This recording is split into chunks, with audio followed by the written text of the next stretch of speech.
A1, A2 səviyyədə qurduğunuz cümlələri sadə detalları bilsəniz, B1 səviyyəyə qaldıra bilərsiniz. Beləliklə, istər intervyularda, istər də imtahanın danışıq mərhələsində istifadə etməklə yaxşı nəticələr əldə etmək olar.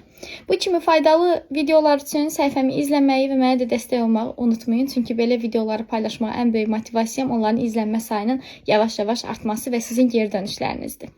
Deməli, bu videoda sizə öyrədəcəm hansı ifadələri. Moim zdaniem. Moim zdaniem mənim fikrimcə. Ya da według mnie. Według mnie.